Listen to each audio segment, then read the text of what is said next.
अब आपकी मैं लाइव क्लास शुरू करने वाला हूँ। Okay, that should be okay now.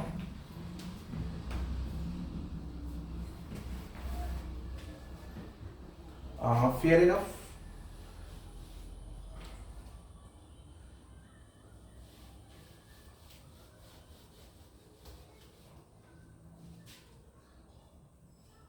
Actually इसको थोड़ा साफ करना पड़ेगा सही से, ठीक है।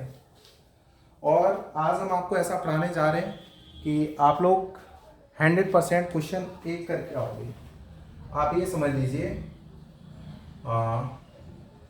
1 और 2 मार्क्स ये आपके किसी भी एग्जाम में क्लियर हो जाएंगे, ठीक है। तो आप लोग कमेंट्स करके मुझे बताते रहें। तो ये मैं आपको आज पढ़ाने वाला हूँ भक्ति सूफी आंदोलन, ठीक है। आप लोगों को ये आना ही चाहिए। और एक्चुअली आपको पता ही है कि मैं अपना चैनल का नाम इसलिए लिख दे रहा हूँ क्योंकि कंटेंट चोरी बहुत होता है, कोई भी अपना उसको बताने लगे, तो इसलिए मैं बोर्ड पर नाम लिख देता हूँ, ठीक है। इसको आप लोग अन्यथा मत लीजिए। और मैं इसको ब्रैकेट में कर देता हूँ यहाँ पे। ये चैनल मेरा यूट्यूब का है, इस पर ही आपको सारी वीडियोस मिलती हैं।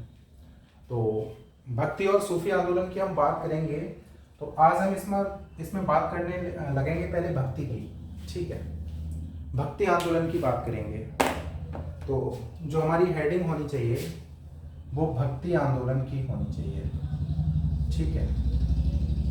आप लोग नोट्स भी साथ साथ बनाते चलिए और मुझे उम्मीद अच्छी है कि आप लोग नोट्स बनाते जाएंगे और अपने सपनों को साकार करते जाएंगे। हम यहाँ पर भक्ति आंदोलन की बात कर रहे हैं। विवेक यादव जी ने हाथ जोड़कर लिखा है, थैंक यू, कैसे हो ब्रदर। तो आप लोग बिल्कुल भी टेंशन फ्री रहें और मैं आप लोगों को जो जो बताता जाऊँ उसका नोट्स प्लीज जरूर बनाते जाइए।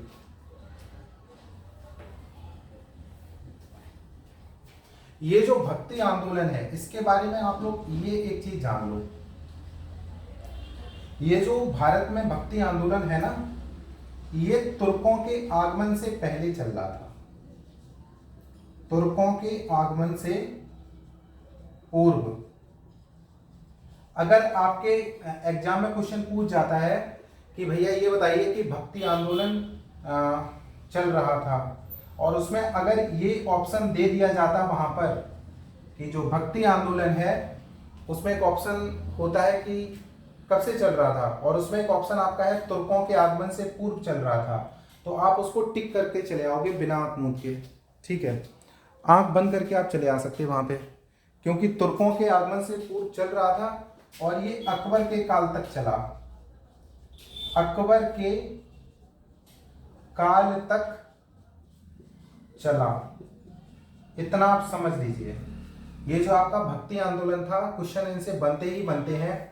हम यहाँ पर इसमें संप्रदायों की भी बात करेंगे और संस्थापकों की भी बात करेंगे आगे, लेकिन सबसे पहले आपको इंट्रो आना चाहिए, नहीं आना चाहिए बताएं। तो यू नो कि तुर्कों के आगमन से पूर्व ये भक्ति आंदोलन चल रहा था और ये अकबर के काल तक चला, ठीक है। तो आप लोग इतने ज़्यादा समझदार हुई तो इसको आप नोट कर लीजिए कॉपी में अच्छे तरीके से। अच्छा, अब कई लोग ये पूछते होंगे सर ये तुर्कों का आगमन है ना, अब इसमें थोड़ा मैं बता देता हूं। एक्चुअली आपने एक नाम सुना होगा सुबुक्तगीन, ये गुलाम था, आपने एक अब्दुल मलिक सुना होगा। तो सुबुक्तगीन का जो बड़ा लड़का था, ज्येष्ठ पुत्र कौन था पता है आपको? महमूद गजनबी। महमूद गजनबी, जिसने भारत पर कितनी बार अटैक किया था? 17 बार, पता है आपको? ये जो सुबुक्तगीन था इसने भारत में किसको हराया था? जयपाल को हराया था। और जयपाल का लड़का कौन था? आनंदपाल, ठीक है। सुबुक्तगीन ने तो 20 ईयर्स तक शासन किया था और ये महमूद गजनबी, ये 27 साल की एज पर शासन पर आ गया था की एज में। थोड़ा ये आपको आना चाहिए इतना। आपने मुल्तान सुना होगा, मुल्तान सुना है आपने? 1006 ईस्वी में इसने मुल्तान पे विजय प्राप्त की थी। मुल्तान, जहां वीरेंद्र सहवाग ने 3rd सेंचुरी मारी थी 1006 ईस्वी में। ठीक है, तो आप लोग समझ लीजिए कि घेरा के निकट हराया था। इसको किसको हराया था? आनंद पाल को हराया था। और आपको पता है ये जयपाल की डेथ कैसे हो गई थी? जयपाल युद्ध में हार गया था, तो जयपाल ने पैसे देकर अपनी रिहाई करवा ली। फिर उन्होंने अपना जो राजपाल था, जो अपना राजपाट था, वो आनंद पाल को सौंप दिया था और खुद कर ली थी सुसाइड। ठीक है, इतना तो आप लोग समझदार हुई। तो इतना आपको तैमूर का थोड़ा इंट्रो मैंने ब्रीफ में बता दिया है। अब आपको इस केस समझ जाना चाहिए।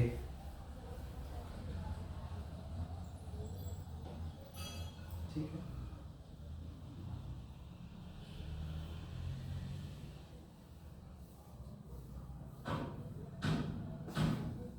और इसको तो हर कोई जानता है, अकबर को। 1556 से लेकर 1605 तक इसने रेन किया भारत पर। ये 13 साल की एज में बैठ गया था। एडल्ट होने तक जो संरक्षक था हुमायूं का, कौन था वो? बैरम खां, उसने संभाली थी गद्दी। ठीक है, तो ये इसका चला था ये। अब हुमायूं की डेथ तो आपको पता ही है कैसे हुई थी। कैसे हुई थी पता है? हुमायूं ने दारू पी ली थी, बहुत ज्यादा पी ली थी। हैंगओवर हो गया था हुमायूं को। क्या हो गया था? हैंगओवर। सीढ़ियों पे गिर गया था, मर गया था। तो कई ये बात इन्होंने छुपा ली थी संरक्षक ने, बैरम खान ने। तो फिर एडल्ट इसको जो था अकबर, इसका राज्याभिषेक कर दिया था 13 साल की एज में। एम्परर ग्रेट हुआ था ये, आपको इतना तो पता ही है। खैर, ये मैंने आपको इसलिए बता दिया कि आपको ये जो भक्ति आंदोलन है उनकी डेट्स बड़े अच्छी तरीके से याद रख सकें आप लोग, और आप ये समझ सकें ये भक्ति आंदोलन जो चला कितना शानदार आंदोलन था कि इन्होंने तुर्कों के आगमन से ये पहले चल रहा था। ठीक है, और ये अकबर के काल तक चला। मतलब भक्ति आंदोलन की सबसे बड़ी खासियत ये रही भैया, ये मूर्ति पूजा के विरोधी बहुत रहे, एक दो को छोड़ के, वो मैं आगे आपको बताने वाला हूँ। और इसमें आप दूसरी चीज आप ये जरूर ध्यान रखिएगा कि इनमें संप्रदाय और संस्थापकों का क्वेश्चन आपका जरूर बनता है। ठीक है, तो ये आपको आना चाहिए। तो इसमें संस्कृत लैंग्वेज को छोड़कर क्षेत्रीय भाषाओं में भी, संस्कृत को छोड़कर क्षेत्रीय भाषाओं में भी कई रचनाएं हुई। संस्कृत को छोड़कर कई लैंग्वेज, क्षेत्रीय भाषाओं में रचनाएं हुई। ये आपको आना ही चाहिए। और मैं आपको बताऊं इसमें बहुत ही इंपॉर्टेंट चीज और क्वेश्चन आपका 1 नंबर का बनना ही बनना है, तो आप इसको नोट करते जाइए। तो मैंने आपको ये ब्रीफ इसका दे दिया है। ठीक है, अब मैं इसको साफ कर देता हूँ, स्क्रीनशॉट इसको ले लीजिए। आप लोग कमेंट्स करके बताएं अच्छा लग रहा है नहीं लग रहा है, आप लोग कमेंट्स करके बताते जाएं।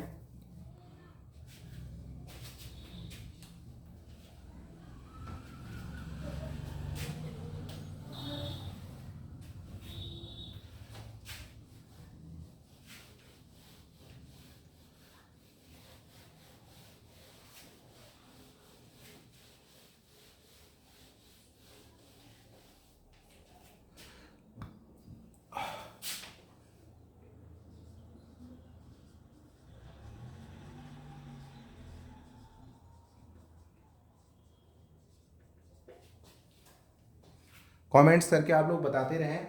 ठीक है, हम यहाँ पर पहले भक्ति आंदोलन की बात करते रहेंगे।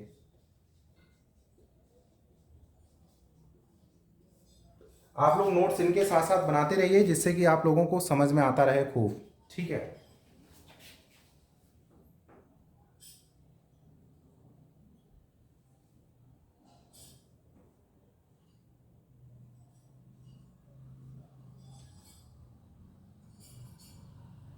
आप लोग कमेंट्स करें तो आगे शुरू किया जाए।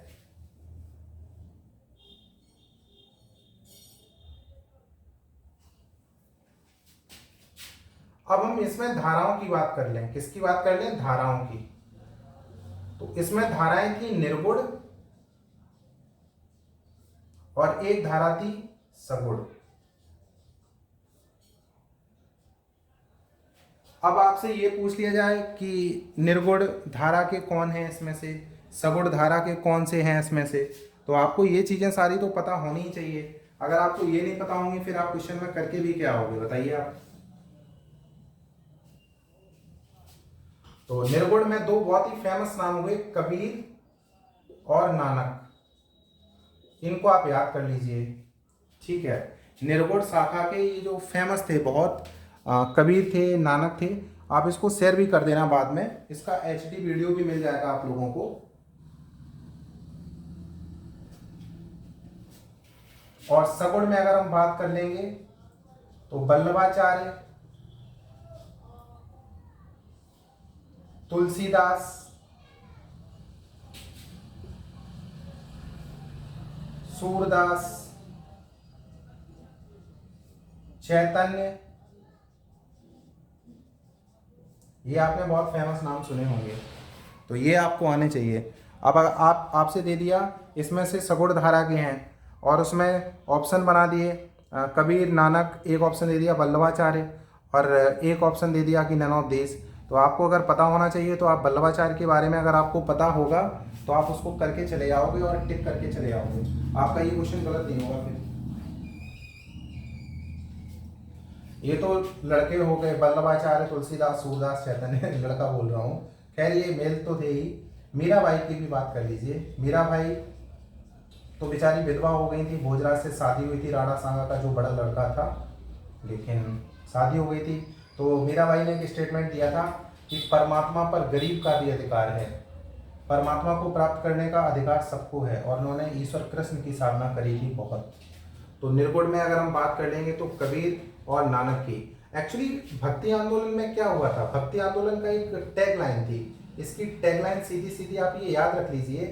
टैगलाइन में इन्होंने ईश्वर और मनुष्य के बीच संबंध की बात की थी, ईश्वर व मनुष्य के बीच रिलेशन की बात की थी, ठीक है। और उस समय इन्होंने हिंदुओं को भी बहुत ऊंचाई पर पहुंचाया, क्योंकि उस टाइम मुस्लिमों का शासन था, तो कि वो सब चल रहा था, लेकिन उनके बीच इन्होंने अपना ये स्टेटमेंट्स दिए और कई सारे मतलब इन्होंने अपनी फिलॉसफीज दी, और ये लोग बहुत बड़े फिलोसफर हुए और संत हुए बड़े, और इन्होंने रचनाएं की बहुत, तो इनके बारे में आप लोगों को आना ही चाहिए पूरा, ठीक है। तो ये आप लोग इतना कर सकते हो। अब इसको मैं साफ कर देता हूँ।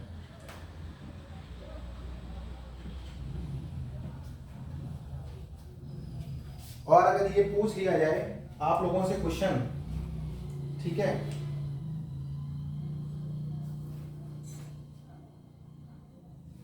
मतलब इसका गुरु शंकराचार्य एक नाम निकल के आता है, गुरु शंकराचार्य, तो वो ज्ञान मार्ग से संबंधित थे। किससे थे? ज्ञान मार्ग से। वो खैर मैं आपको आगे बताऊंगा, अब मैं इसको साफ कर देता हूँ, फिर मैं आपको इनके कई सारे मतलब चीजें बताने वाला हूँ। इसमें प्रचारकों की बात कर लेता हूँ खूब, ठीक है, तो इसमें आपको हम समझा देते हैं। ये तो खैर आपको इंट्रो दे दिया हमने, अब हम प्रचारकों की बात करने वाले हैं इसमें, और आपको बड़ी इजी वे में आप लोगों को ये याद हो जाएगा, मुझे पूरी उम्मीद है। आप लोग हेडिंग डाल लेना, प्रमुख प्रचारक, प्रमुख प्रचारक, और आप लोग कमेंट्स करके बताइए कि आप लोग कर पा रहे हैं। ये वीडियो पॉज कैसे हो गया भाई, क्या वीडियो चल पा रहा है? आप लोग कमेंट्स करके बताते जाएं, मुझे लग रहा है कि आप लोग कमेंट्स करके बताएं प्लीज।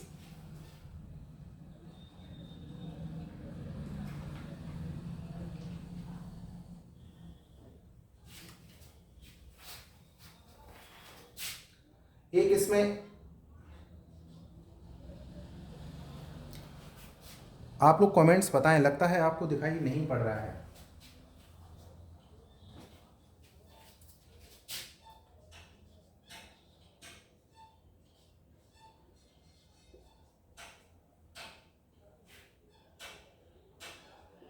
रन मार्क के प्रचारकों के हम आपको नाम याद करवा दे रहे हैं, मतलब 1, 2 और 3।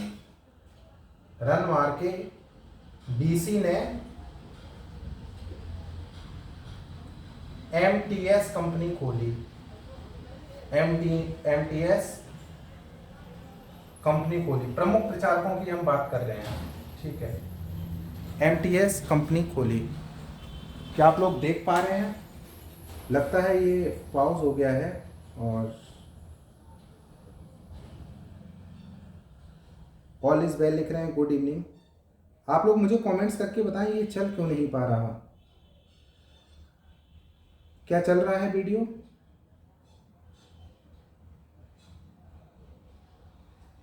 अगर वीडियो नहीं चल रहा है तो ये आपको HD मिल ही जाएगा, ठीक है, आप लोग ये समझ लीजिए।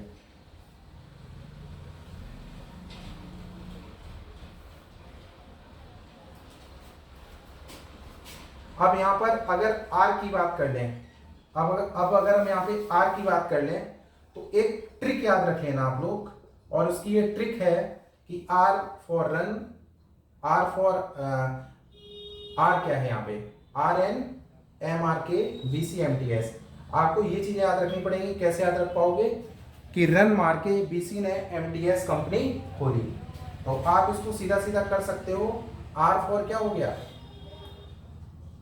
Ramanuj, N for Nimbakacharya,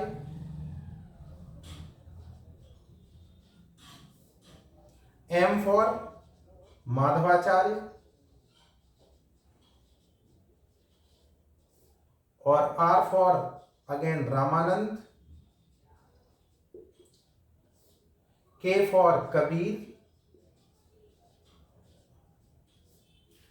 B for Vallabhacharya,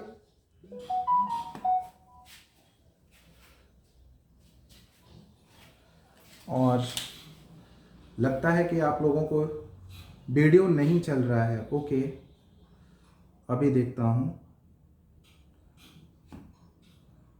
video नहीं चल रहा है, ठीक है। अब वीडियो क्यों नहीं चल रहा है उसको मैं बाद में देखूंगा।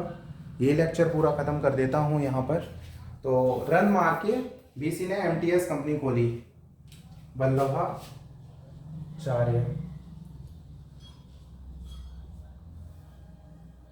C फॉर चैतन्य महाप्रभु,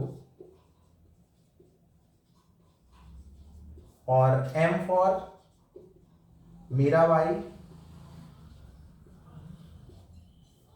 और T फॉर तुलसीदास,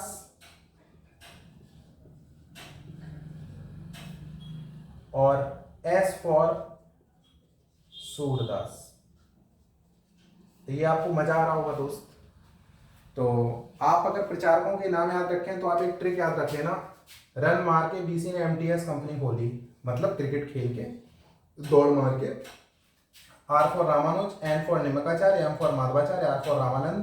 रामानंद के ये लोग कभी, रामानंद के भी 12 प्रमुख शिष्य थे, उनमें कबीर भी एक थे, और कबीर, और ये हम बात करें अगर D for Vallabhacharya, C for Chaitanya Mahaprabhu, और M for Mirabai, T for Tulsidas, S for Surdas, ठीक है। तो ये आप लोगों को बहुत ही अच्छे तरीके से आना ही चाहिए। अगर ये नहीं आएगा तो फिर आप उसमें क्वेश्चन गलत करके चले आओगे, ठीक है। तो मैं आपको इसके साथ ही साथ एक चीज बताता चलता हूं, और वो नीले पेन से लिखूंगा, ठीक है। मैंने आप लोगों से बात किया था कि हम प्रवर्तक और उनके संप्रदाय की बात करेंगे, प्रवर्तक और उनके संप्रदाय, ठीक है। प्रवर्तक और उनके संप्रदाय की बात मैं करूंगा। अगर हम यहाँ पर प्रवर्तकों की बात कर लेंगे तो आपका अगर क्वेश्चन ये पूछा जाता है कि रामानुज जो प्रवर्तक थे उन्होंने कौन सा संप्रदाय दिया, ठीक है। तो उनका जो संप्रदाय था वो श्री संप्रदाय था। क्या था? श्री संप्रदाय। अगर क्वेश्चन पूछ लेता है श्री संप्रदाय के प्रवर्तक कौन है, तो रामानुज पर आप लोग टिक करके चले आओगे सीधा।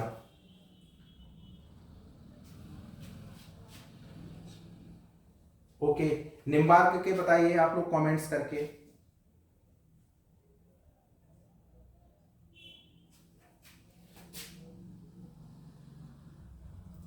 ये सनक संप्रदाय के थे। किसके थे? सनक संप्रदाय। माधवाचार्य का आप लोग बताइए।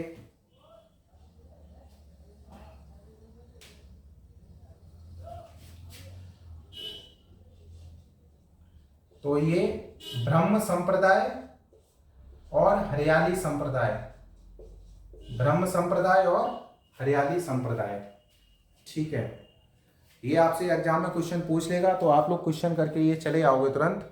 रामानुज श्री संप्रदाय के प्रवर्तक थे और निम्बार्क थे सनक संप्रदाय के। माधवाचार्य ब्रह्म के आ जाएं या हरियाली के पूछ लें तो ये आपको आनी ही चाहिए, है ना। और आप लोगों को ये चीज़ें बहुत अच्छे से समझ में आनी चाहिए। आप लोग वहां पर करके कैसे आओगे। और रामानंद जो थे बहुत ही फेमस हुए, ये रामबद्ध संप्रदाय। रामानंद जो थे वो किसके थे? रामबद्ध संप्रदाय। ये सब मैं क्या बता रहा हूँ? संप्रदाय बता रहा हूँ। और ये मैं क्या बता रहा हूँ? प्रवर्तक बता रहा हूँ। तो क्वेश्चन अगर आपके एग्जाम में पूछ लिया जाता है कि रामानुज के संप्रदाय के थे श्री संप्रदाय, निम्बकाचार्य सनक संप्रदाय, माधवाचार्य ब्रह्म हरियाली संप्रदाय, रामानंद रामबद्ध संप्रदाय, ठीक है, तो आप लोग ऐसे उसमें क्वेश्चन करके चले आते रहोगे, है ना। अब आप बताइए, चैतन्य महाप्रभु बहुत फेमस नाम हुए हैं, आप उसको बताएं। ठीक है, तुलसीदास को तो सबको ही जानते ही हैं। इन्होंने श्री राम की बात की है अपनी रचनाओं में। इन्होंने कहा राम के अलावा कोई है ही नहीं, इन्होंने राम को माना। इन्होंने श्री कृष्ण की बात की, है ना। और मीराबाई तो जानते ही हो, ठीक है, विधवा हो गई थी बेचारी। तो आप लोग ऐसे इनको करते चले आते रहोगे। ये संप्रदाय की बात नहीं है उनके बारे में मैंने एक्चुअली आपका जो सुपर टेट है उसमें इससे आगे का आप लोगों से पूछेगा भी नहीं, ठीक है। तो ये आप लोग क्वेश्चन करते चले आओगे, ठीक है। अब मैं आपको थोड़ा और आगे बता देता हूं, इसको मैं साफ कर देता हूं, क्योंकि मैं आपको वही बताने वाला हूं जो एग्जाम में पूछा जाएगा। फालतू का आप लोगों को पढ़ना है नहीं बिल्कुल। ये आपकी एक ट्रिक हो गई थी, अब मैं आपसे दूसरी ट्रिक की बात कर ले रहा हूं, ठीक है। अभी आपकी ये ट्रिक हो गई, रन मार के बीसी ने एमटीएस कंपनी खोल ली।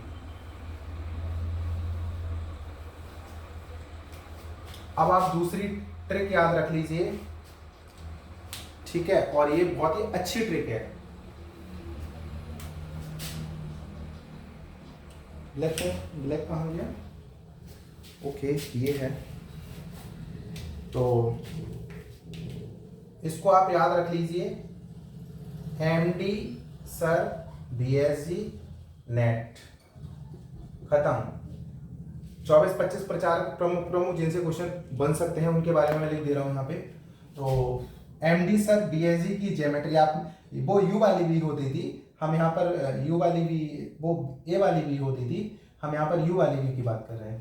तो इसको आप ऐसे करके याद कर सकते हो, मैनेजिंग डायरेक्टर मतलब एमडी सर बीएसजी बॉक्स लेकर नेट का पेपर देने पहुंचे, नेट का पेपर देने पहुंचे। आप एक सांस में सबके नाम बता सकते हो अगर आपको ये लाइन याद रहेगी। एमडी सर बीएसजी बॉक्स लेकर नेट का पेपर देने पहुंचे। अब आप लोग बताने का कष्ट करें कृपया। एम से क्या रहेगा, डी से क्या रहेगा, एस और आर, ये सब आप लोग बताएं, फिर मैं तो बता ही दूंगा।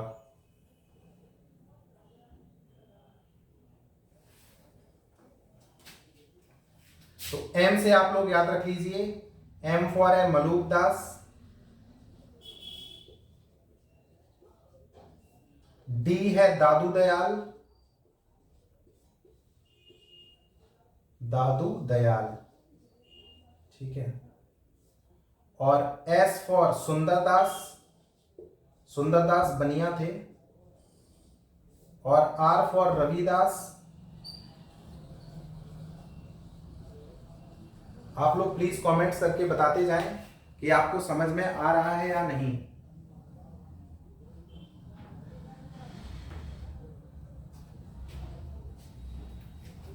और बी फॉर हो गया वीरभान। S for Shankardev. ये जो शंकरदेव थे ना, इन्होंने राधा सीता इन सब की पूजा अर्चना मना की थी। इन्होंने कहा था कि राधा सीता को हम नहीं मानते। शंकरदेव ने बोला था ये बात। इन्होंने मतलब महिलाओं का कह दिया था, इनको हम मानते ही नहीं है। तो और जी फॉर ज्ञानदेव। और एन, ई और टी बताइए। N for Namdev, E for और टी फॉर शायद तुकाराम होगा ना, और ई फॉर एकनाथ। ये आप अपनी कॉपी में नोट कर लीजिए। ये प्रमुख प्रचारक थे उस टाइम के, ठीक है। तो आप लोगों को ये सारी चीजें आनी ही चाहिए,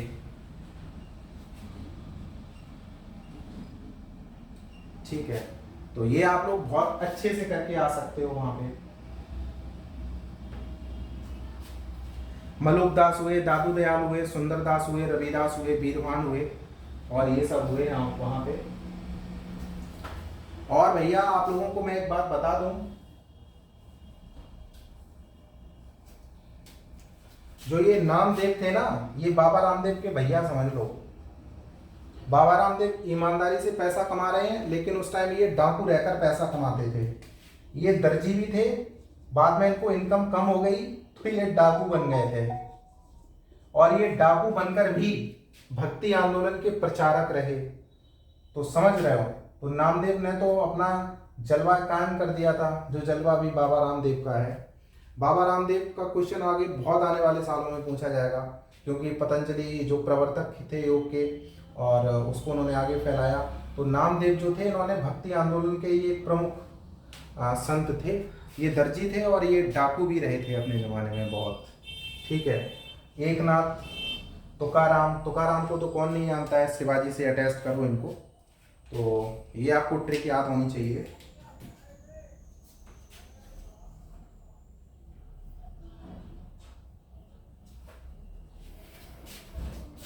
अब आपको ये याद हो गया होगा, इसके बाद हम आपको 3-4 और बता देते हैं, तो आपको ये याद रहेगा हमेशा फिर, ठीक है।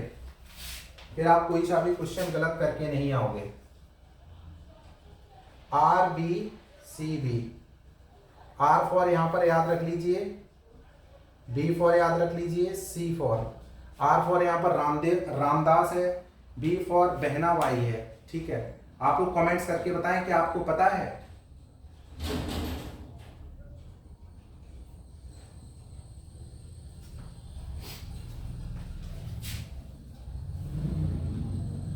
रामदास,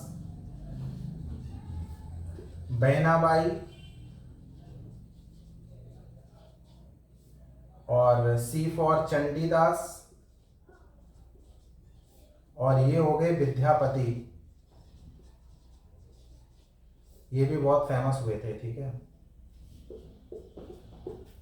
ये प्रमुख प्रचारक थे उसके भक्ति आंदोलन के। और अगर आपसे एग्जाम में ये क्वेश्चन पूछ दिया जाता है, शिवाजी के छत्रपति, शिवाजी के आध्यात्मिक गुरु, तो आप किस पर टिक करके चले आओगे? आप रामदास पर टिक करके चले आओगे, ठीक है। That should be okay now. I hope आपको ये समझ में आ गया होगा अच्छे से।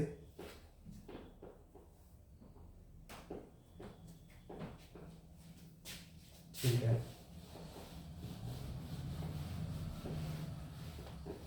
अब हम भक्ति में अगर हम बात कर लेंगे तो उनके मत की बात कर लेंगे, ठीक है। प्रवर्तक ये क्वेश्चन आपके बहुत बनेंगे, बहुत इंपॉर्टेंट है, तो आप इसको प्लीज जरूर ध्यान से याद कर लीजिए।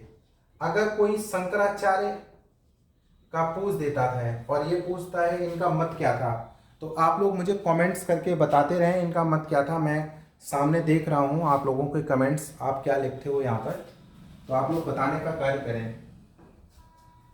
तो इनका जो मत था अद्वैतवाद था। क्या था? अद्वैतवाद।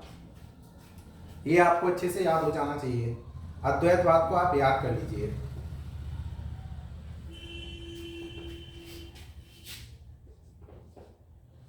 रामानुजाचार्य, इनको आप याद कर लीजिए। विशिष्ट,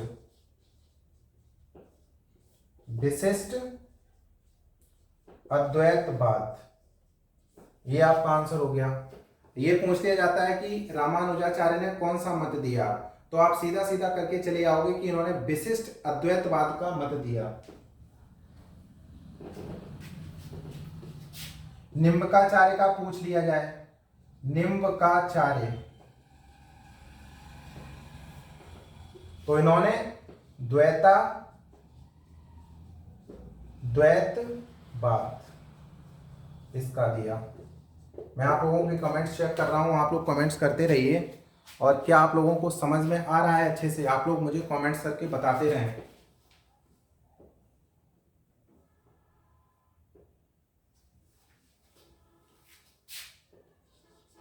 वल्लभाचार्य का अगर पूछेगा, वल्लभाचार्य, तो इनका था आपका शुद्धाद्वैतवाद, शुद्धाद्वैतवाद। ओके। माधवाचार्य का अगर पूछ लिया जाए तो इनका आप लिख लो द्वैतवाद। मजा आ रहा है नहीं आ रहा दोस्त, बताइए कमेंट्स करके। आपको ये चीजें याद कर ही लेनी चाहिए तुरंत।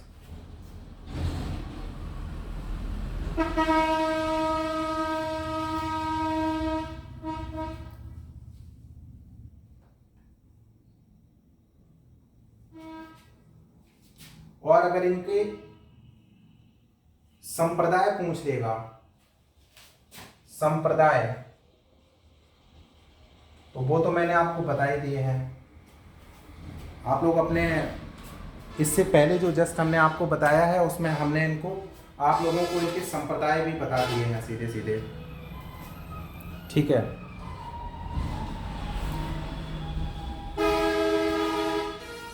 शोर हो गया है थोड़ा, तो यहाँ पर आप लोग देख ही पा रहे हो सीधा।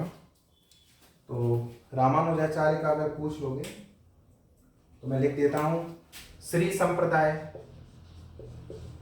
निम्बकाचार्य का सनक, वल्लभाचार्य का रुद्र, और माधवाचार्य का आपको अभी बता ही दिया था। क्या बताया था? हरियाली और ब्रह्म। ये आपसे पूछ लिया जाएगा। एक्चुअली ये भक्ति आंदोलन में क्या था ना, ये मूर्ति पूजा के तो विरोधी रहे थे, मूर्ति पूजा के विरोधी रहे थे बहुत। आप इतना समझ लीजिए, मूर्ति पूजा के विरोधी बहुत रहे थे ये।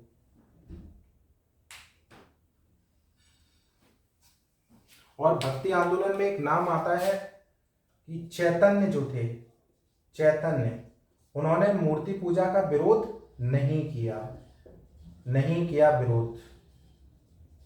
तो ये आपको क्लियर हो जाना चाहिए सीधा सीधा। ठीक है। आई होप आप लोगों को ये समझ में आ गया होगा बहुत अच्छे से, और आप इसको अच्छे से कर ही सकते हो। बाकी सब आपको इसके बारे में पता होगा। ये इसमें से क्वेश्चन एक जरूर पूछ सकते हैं वो, और आई होप आपको आना ही चाहिए। ठीक है।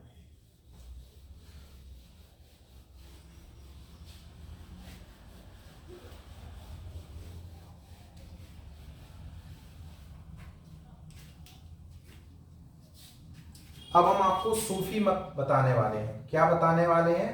सूफी मत, जिसे सिलसिला भी कहते हैं। क्या कहते हैं? सिलसिला। सूफी मत की हम लोग बात कर लेंगे, एक क्वेश्चन पूछ सकते हैं उसमें से। तो आप लोग ये सोचोगे कि सूफी मत के बारे में थोड़ा हमें इंट्रो करा दीजिए। क्या करा दीजिए? इंट्रो। अब आप ये पूछोगे इसकी उत्पत्ति, कहोगे कि भाई से ज्यादा ये बताइए कि इनकी उत्पत्ति के बारे में कुछ हमें बताइए।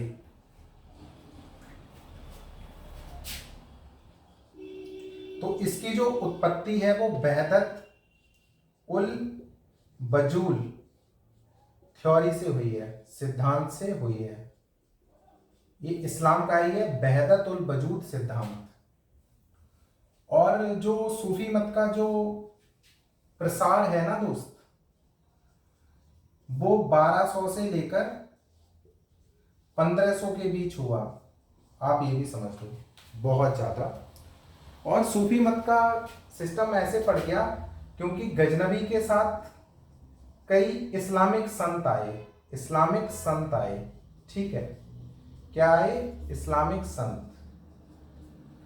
गजनबी के साथ कई इस्लामिक संत आए थे, उसमें शेख इस्माइल था, पहला प्रमुख था। शेख इस्माइल का आपने क्वेश्चन बहुत सुना होगा, पीसीएस में भी कई बार पूछा जाता रहा है। सूफी मत के सभी मुसलमान तो थे ही, तो इनका जो सेंटर था ना काम करने का, उसको नाम देते थे ये लोग खानकाह। लोग कहते नहीं थे चलो खानका चल रहे, तो उसको खानका यही बोलते थे। सूफी वाले कहते हैं हम खानका जा रहे हैं। खानका में क्या होता था? जो लोग रहते थे, रहने की व्यवस्था होती थी, रहने की व्यवस्था होती थी। और ये इस्लाम की बातें करते थे। यहाँ किसकी बातें करते थे? इस्लाम की बातें करते थे। ये लोग फॉलो भी सूफी मत वाले इस्लाम को करते, फॉलो इस्लाम। लेकिन आप चीज एक समझ जाइए कि ये कर्म कांड के विरोधी थे, कर्म कांड के विरोधी थे सूफी मत वाले। ये आपको ये चीजें इनकी दो थ्योरी आनी चाहिए। आपसे पूछ लिया जाएगा सूफी मत वाले निम्न में से थे, और एक अगर ऑप्शन है कर्म कांड के विरोधी, आप टिक करके चले आना, पूरे पूरे नंबर आने का काम हो जाएगा। अगर वो आपसे ये पूछ ले इनका सेंटर क्या होता था, और उसमें एक ऑप्शन है जहां पर ज्ञान की बातें होती थी, लोग रहते थे, इस्लाम की बातें करते थे, तो उसको खानकाह बोलते थे। इसकी जो उत्पत्ति कहाँ हुई है सूफी मत सिलसिला की, तो इसकी उत्पत्ति जो हुई है वो इस्लाम के शब्द वहदत उल वजूद से हुई है। किससे हुई है? वहदत उल वजूद सिद्धांत से। गजनबी के साथ कई लोग आए थे, इस्लामिक संत शेख इस्माइल था। तो ये सूफी मत का प्रचार प्रसार होता गया, और ये हमेशा कर्म कांड के बहुत विरोधी रहते थे। आप लोग इतना समझ लीजिए, इसमें बहुत अच्छे से आपको ये आना ही चाहिए सीधा, ठीक है। आप लोग इसको नोट कर लीजिए। और मैं कुछ इनके उर्दू के शब्द बड़े अच्छे थे, उसके बारे में थोड़ा आपको ये बता देता हूँ, और फिर सीधा सीधा इनके हम सूफी संप्रदाय और उनके संप्रदायों की बात कर लेंगे। तो फिर आपका इससे क्वेश्चन जो भी होगा वो बिल्कुल गलत नहीं होगा, ठीक है। तो इनकी हम बात कर ले रहे हैं, ठीक है। सूफी मत की हम यहाँ पे बात कर रहे हैं। तो ये हो गया इसका। अब कई उर्दू के शब्द होते हैं, उनका आपको अर्थ तो पता ही होना चाहिए। तो पहले तो जो इसकी उत्पत्ति हुई थी, वजहत उल वजूद, एक इसकी आपको मैं ट्रिक दे देता हूं, और अगर ये आपको ट्रिक याद रहेगी, अगर आपको ये ट्रिक याद रहेगी तो आप कोई सा भी क्वेश्चन गलत करके नहीं आओगे, और उनके आप अर्थ भी वहां पर सही लगाकर चले आओगे। ये बहुत ही मोस्ट इंपॉर्टेंट है, और ये किसी न किसी कंपटीशन में पूछा जाएगा। सुपर टैग में अगर नहीं पूछा जाएगा तो पीसीएस में पूछ लेगा, यूपीएससी में भी पूछ लेगा। बहुत ही हाई स्टैंडर्ड का क्वेश्चन है, इसको आपको इनके शब्द इतने तो नॉर्मली आने ही चाहिए, है ना। एक आप ट्रिक याद रखिए, और वो ट्रिक है BSTHCF। आप ये हमेशा याद रखिए, BSTHCF। तो बी फॉर वजहत उल वजूद, एस फॉर समा, टी फॉर तबबुल, अब HCF, आप लोगों में से अगर कोई सिविल की प्रिपरेशन कर रहा होगा तो आप लोग कमेंट्स करके बताएं क्या मतलब सूफी संत में जो आप ये बजतुल वजूद, समा, तबब्बुल, इनके अर्थ समझ रहे हो आप लोग, नहीं समझ रहे हो? तो H यहां पर है हस्म ए दम, हस्म ए दम, और C फॉर चिल्ला, और F फॉर फना। यहां पे बजहत उल वजूद हो गया B, S हो गया समा, तबज्जुल हो गया T, हस्म ए दम हो गया H, C फॉर हो गया चिल्ला, F हो गया फना। ये आप लोग याद कर लीजिए, ये इसकी ट्रिक है। BST HCF, इसको तो मासा कहते हैं ना, हाईएस्ट कॉमन फैक्टर। तो आपको दोस्त इतना तो आना चाहिए। तो BST करके आप HCF ऐसे करके आप याद रख लीजिए, बेस्ट मासा है, आप इसको ऐसे याद रख सकते हो ट्रिक में। तो इनकी आपको जरूर आना चाहिए। अगर आपको सूफी मत आना है तो ये 4-5 शब्द जो 5-6 लिखे हुए हैं इनका आपको अर्थ दोस्त जरूर आना चाहिए। क्यों नहीं आना चाहिए? नहीं आना चाहिए।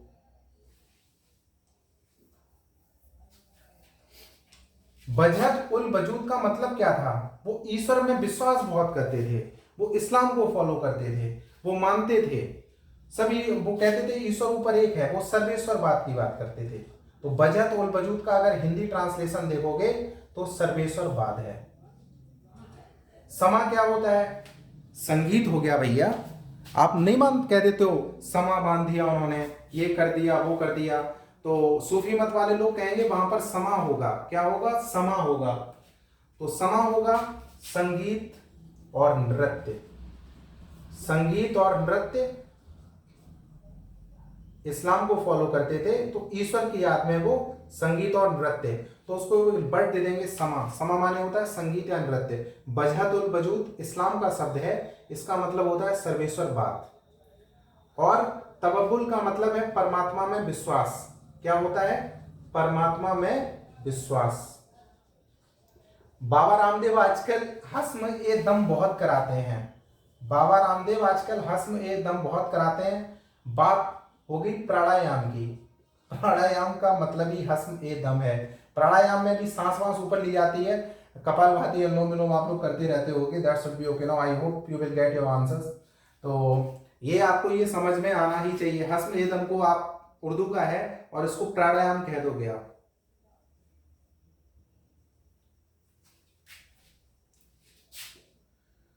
और चिल्ला, आपने ये सुना है कि वो 40 दिन रहते हैं। 40 दिन आपने रोजा सुना होगा, रोजा रहते हैं। तो ये 40 दिनों तक, 40 डेज तक ईश्वर की साधना करना।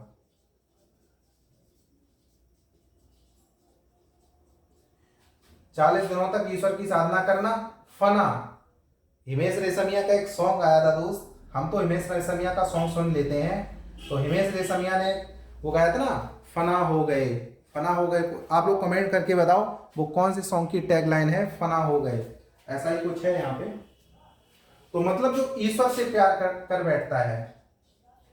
जैसे मीराबाई भक्ति आंदोलन में थी, तो श्री कृष्ण के प्रेम में अंतर्मग्न हो गई थी। तो यहां पर भी ये अंतर्मग्न की बात कर रहे हैं, अंतर्मग्न। तो अब आप सूफी मत में अगर ये क्वेश्चन जानते हो ना दोस्त, प्रकांड विद्वान कहलाओगे। अगर ये 5-6 आपको वर्ड्स आ गए तो मजा आ जाएगा दोस्त। बजहतुल वजूद टेंड्स टू सर्वेश्वरवाद, समा फॉर संगीत नृत्य, तबब्बुल परमात्मा में विश्वास, हस्म ए दम प्राणायाम, चिल्ला 40 दिन तक साधना करना, फना ईश्वर में अंतर्मगन। अब हम यहाँ पर सूफी संप्रदाय और उनके संस्थापकों की बात कर लेंगे, ठीक है। आई होप आपको आ जाएगा, ठीक है। और ये आपको आना ही चाहिए। संप्रदाय और ये है संस्थापक। बहुत ही इजी क्वेश्चन है, अगर आपको ये नहीं पता है तो आपको दोस्त कुछ नहीं पता है। चिश्ती संप्रदाय के संस्थापक बताइए, कमेंट्स करके आप लोग बताते जाइए। चिश्ती संप्रदाय के संस्थापक कौन थे? फिर दौसी संप्रदाय के बता देना। फिर आप लोग कमेंट्स करके बताओ, मैं आप लोगों का वेट कर रहा हूं।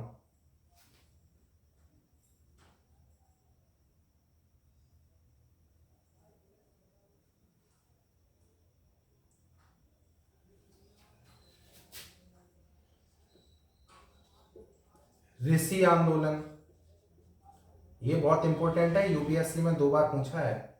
ऋषि आंदोलन, सतारी आंदोलन,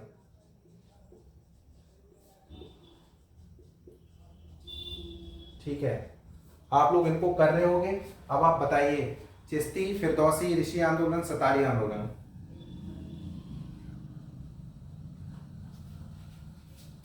इन्होंने बहुत ही, राहुल ने सही आंसर दिया है कि चिश्ती के हैं शेख मोइनुद्दीन चिश्ती, शेख मोइनुद्दीन चिश्ती।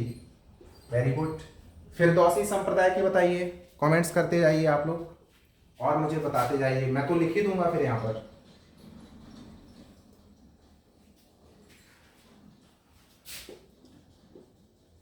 तो ये थे शेख बदरुद्दीन, आप लोगों ने आंसर बिल्कुल सही दिया है, थैंक यू प्रियंका जी। ऋषि आंदोलन जो संप्रदाय किया वो किसने, मतलब उसके संस्थापक आप लोग बता दीजिए, बताइए। तो इसके हैं शेख नूरुद्दीन ऋषि, ठीक है। सतारी आंदोलन, यूपीएससी, पीसीएस और स्टेट पीसीएस में कई बार ये क्वेश्चन पूछा जाता रहता है और आई होप आप इसको बताने का काम कर देंगे। सतारी संप्रदाय,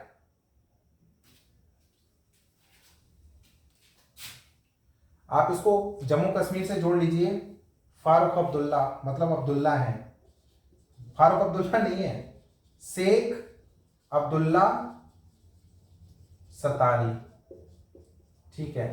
ये आपके क्वेश्चन बन जाएंगे इनसे, तो आप ये समझ सकते हो और आप इसको कर भी सकते हो।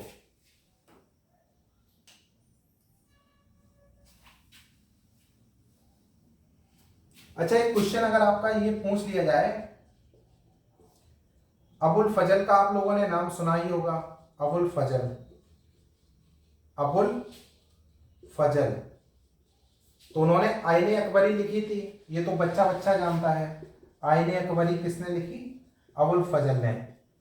तो उसमें कितने सिलसिलों का जिक्र है, कितने सिलसिलों का मेंशन है, बताइए। सिलसिला मतलब सूफी मत, सूफी मत। आपको संख्या पता है, नहीं पता है तो आज याद रख लीजिए, 14 मत, 14। आई होप कि आप लोगों